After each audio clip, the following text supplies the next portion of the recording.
let's talk about the OP9-P versus the OP9-A and which one is right for you.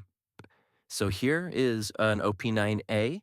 Uh, the outer tube is identical between the two different versions. Um, yeah, the serial number back here is obviously taped off. But the only difference between the two is really in the back here. The OP9A has this sort of adapter for your adapter type situation.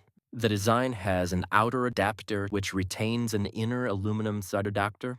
The OP9P has a smaller adapter. If this was the 9P core, which it's not, it's sitting here, and then the squirted adapter screws directly into the barrel, making it completely printed, and that's where the P comes from.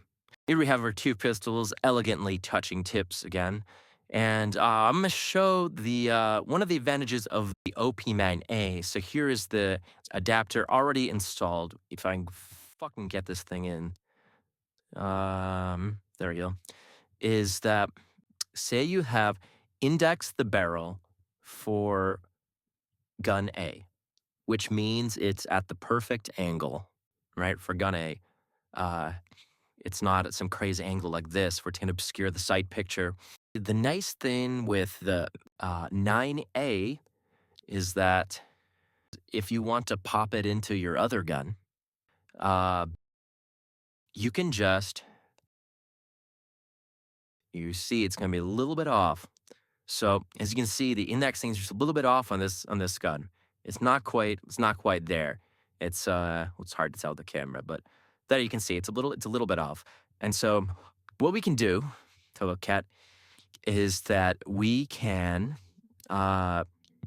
take one of these wrenches, just a wrench.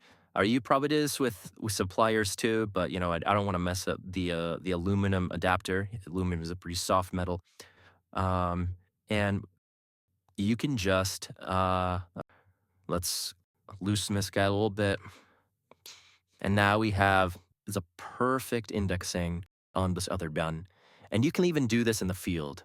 That is another advantage of the 9A. The other really cool thing with the OP9A, you can just take the adapter out and throw it on the 300 blackout barrel. So here we have the 300 blackout upper, and you can see it's the exact same thread, 5/8 by 24, if I remember correctly. And so you just throw that directly on there, and that works perfectly.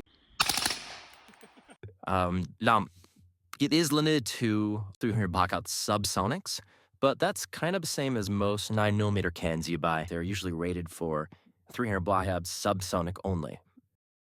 So that's pretty much all you need to know to make your decision between the two. So get out there and get squirting.